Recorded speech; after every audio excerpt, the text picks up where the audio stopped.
I've been to Russia multiple times. I've been to Ukraine multiple times. I don't think there's any difference at all. I really don't.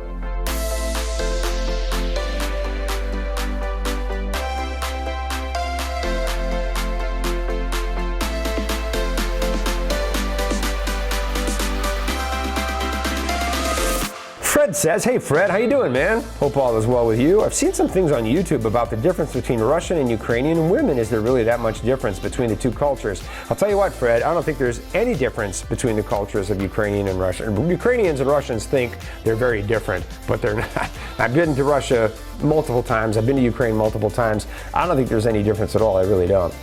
I mean, I think the difference between women from Ukraine and Russia is the difference between women from Florida and Georgia. It's just, there's just not. Now, here's the thing. Ukraine used to be part of the former Soviet Union. People from Russia moved to Ukraine, started families. People from Ukraine moved into Russia and started families. And people had, children and grandchildren and that sort of thing. And the populations are very, very mixed. And nearly every family in Ukraine has a relative from Russia. And many, many families in Western Russia have family members from Ukraine and other parts of the former Soviet Union. I just don't think there are that many differences.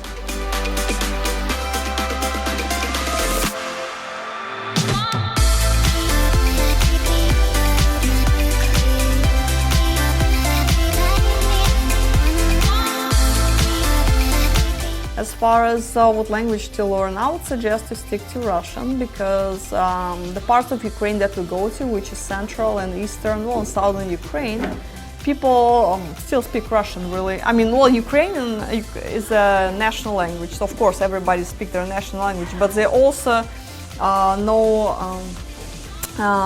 know, of course, Russian because they learn and they speak it. So yeah, I would highly recommend just stick to Russian. If you end up dating someone from a Western Ukraine, that's a whole other story. You definitely would need Ukrainian people in Western Ukraine do not speak Russian. They understand it, but it's it's a complicated situation there. Well, it's not complicated, but it's it's very nationalistic, and they just refuse to speak Russian for political reasons, which is just which is fine. It's their right to speak their national language. But I'm just saying, there could be some challenges with Russian language on the western border. Everywhere else, you'll be just fine with Russian.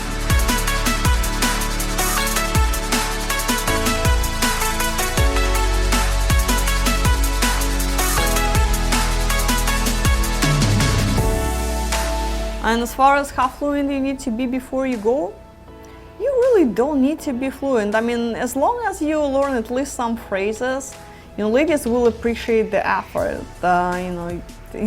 First of all, they find it very cute, because when foreigners try to speak, your languages. And also, all guys say, well, I'm gonna learn the language. Nobody really follows through that, to then. John himself, just think how many years John been around, how many years John been married to Tanya. He still doesn't speak any Russian.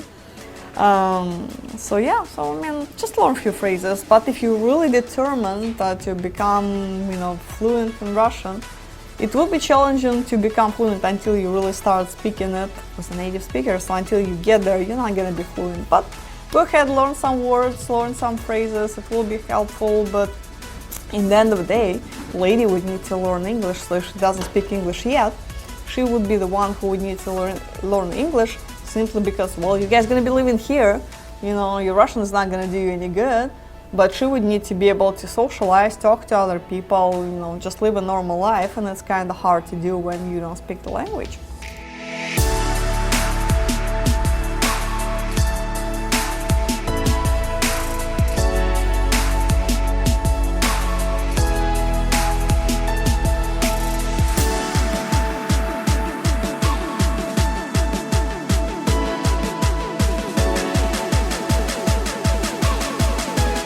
Men from all over the world as they take a trip and find their future brides. Interested? Learn more at anewwife.com. If you enjoyed this video, be sure to give us a thumbs up and subscribe to our channel. Then click on the notice bell to get notified every time we add something new.